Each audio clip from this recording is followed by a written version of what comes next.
we have to stop thinking just about our own children, and we have to start thinking about how to build communities where all children can thrive. And what this is about more than anything is changing the way we think about teens. When we talk about teens as being inherently risky, as being a source of a problem, as being overly emotional, we create a normal expectation of who they are. And you know what teens then do? They live up or down to that expectation. What we have to do instead is understand that adolescents are literally, like, this isn't like a poem, literally our future, right? And what we have to do is understand all that is good and right in them. Adolescents are natural experimenters. They're supposed to try out new things. Adolescents are supposed to have righteous indignation, meaning that there are things that they see that we've stopped seeing, and they ask why. Why have you not fixed it? Why have you allowed this to continue? And this can make them a pain in our butt as a community, but it's exactly what we need to move forward.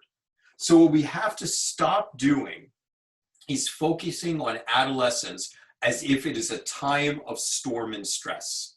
It's a time where people are going to be in trouble, because that only produces the problem.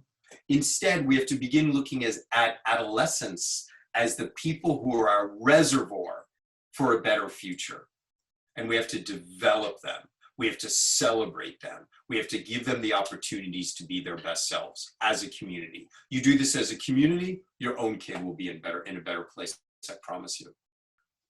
Your adolescent is naturally caring, naturally compassionate, and naturally a little bit of a pain in the butt. And that's one of the best things we have going for us. Why? Adolescence is a time of righteous indignation. What does that mean?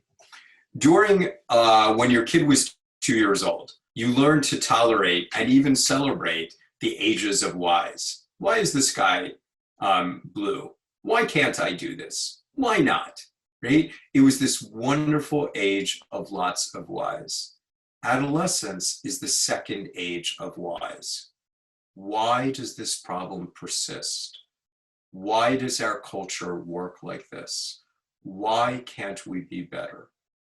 And the very same problems that we've learned to blind our eyes to ignore, because we just think this is the way things are, we've given up. Our adolescents are just opening their eyes, and they're asking us to be better. This is an amazing human trait. I actually believe it's one of the reasons that adolescents are kind of designed this way, is to make each generation potentially a little bit better. So we have to celebrate this in our kids instead of shutting them down. And when they ask why things are, and you don't know the answer, tell them you don't know the answer.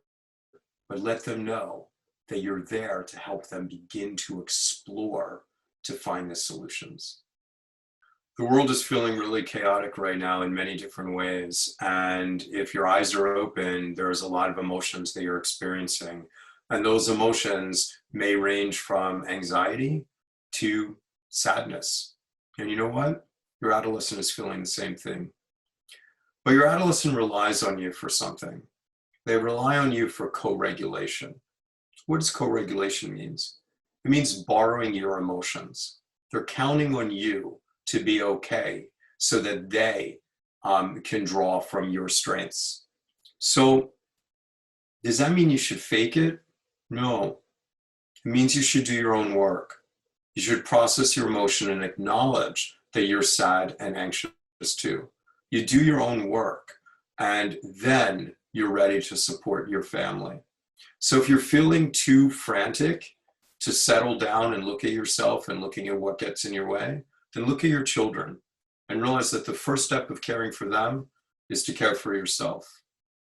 And then how do we lend our emotions? What does it mean to co-regulate?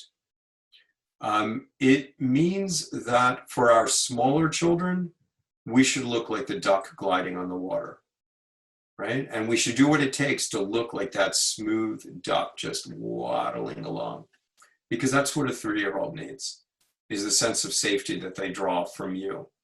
It's not what a teenager needs. It's not what an older child needs. A teenager needs to know that you're gliding on the water, but that it's because your feet are underneath paddling like crazy.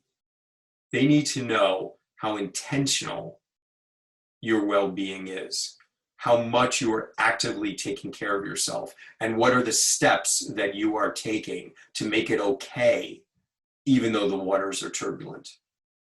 That's how we support adolescents to be well, to deal with their own sadness and their own anxiety, is by sharing with them all that we are doing.